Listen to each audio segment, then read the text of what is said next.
finally you managed to get the first win, and then you got another one. And you went that close to win 3 games, the Six Nations after a while. So this year, do you feel more pressure to go into the Six Nations with 2 wins in your bag? I wouldn't call it pressure. I think I'd just call it a bit more confidence in terms of ourselves and our ability and our competitiveness in this tournament. Obviously, first game up is away to Wales, which I think is going to be a massive game. Played them over the autumn period as well, indoors up at Oriam, and had a good win up there. So there's a lot riding in this game. I think there's no denying that. But just a lot of confidence can be taken from getting that monkey off our back, as it were. I think coming off the back of the first game against Ireland, it was a bit of an odd place to be in terms of we're so close, but yet still lost in the final minute. So it was a bit of an odd change room. But to get that first win against Wales, and obviously then following that up with Italy was massive, and the change room afterwards was an absolute scene. So we're looking to make this winning a bit more. I would say it's infectious. You kind of get quite greedy after a while. Like once you've had a taste of it, you kind of want a bit more. So we're looking to put a good account of ourselves out there again. You got new players coming into the set, and yes. You got 4 pro players. You yourself moved to South Ukraine now. How much do you think? How much difference does it make? I mean, in terms of the way you're playing or what you input, and I saw Shay try players in different positions. So how has it been? I mean, met in the change room. Obviously, having the girls playing over in France has been massive, and just getting more exposure to rugby out there, and they've really thrived under it and really come back with a new buzz into the squad, and lifted the rest of the girls there, and it's been brilliant. And obviously Sarah Law up in Scotland as well, doing the full time up there. She's been brilliant and really knuckled down, and it's just lifting those standards again, and it makes the rest of the squad obviously in turn then lift ours, which has been brilliant.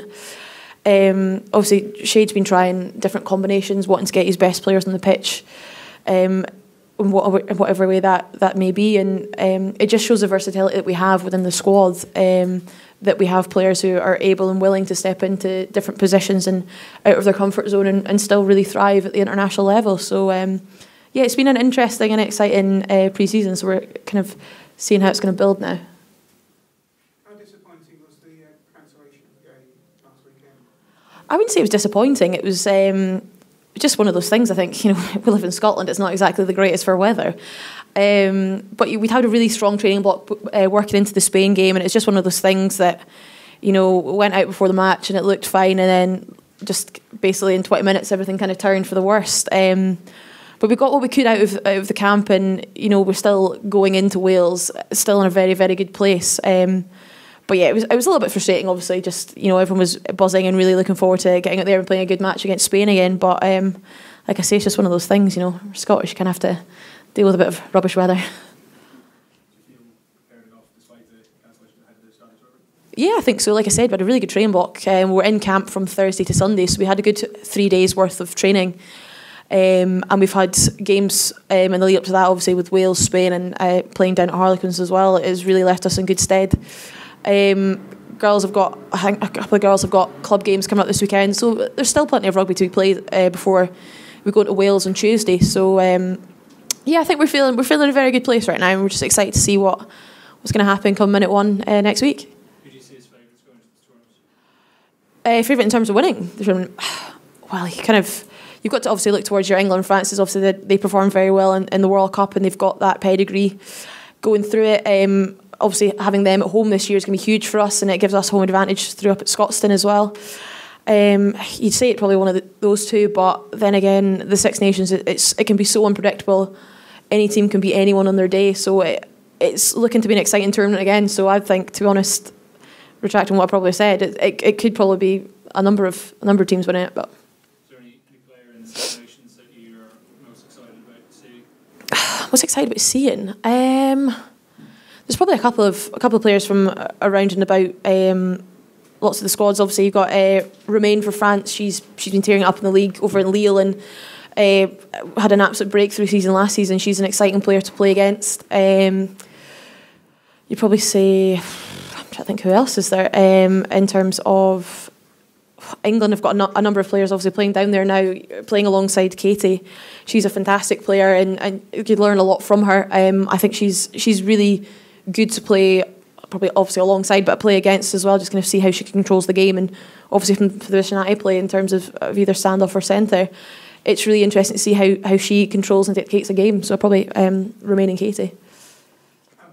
What are the key players you got at Lille? How much intelligence are they bringing to you from about French rugby when you saw the French game? I wouldn't say they've kind of brought any intel back. Well, they've not told me any intel back anyway.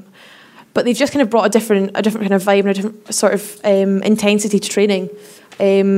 Over there, they're very, very rugby focused, very rugby orientated in terms of training sessions every day of the week, and it's a couple of hours each session, and it's all hands on ball, all skill work.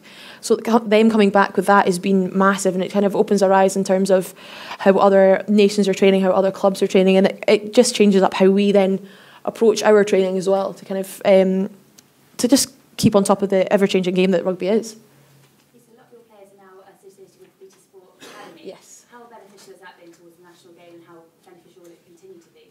Oh, it's been massive. You know, it's an absolute honour and privilege to have been part of the Beatty Academy, and you know, you can really see the developments that have been made across all the girls that have been part of it. It keeps on growing year on year in terms of stage 2 players, and obviously with our 4 stage 3 players as well, and we've still got our performance development pathway as well, who are picking up the younger age group and getting them in early doors, so that we're getting that player depth and player base as well. And obviously we're trying to latch on the back of how successful it has been for the males as well. You're seeing a number of people go on to do Edinburgh and obviously Scotland Sevens as well. So yeah, it's been fantastic. It's been like I say, it's been an absolute privilege to have the opportunity to have all this extra support for S&C and skills and things. And I think you can see on the pitch, it's really reaping the benefits.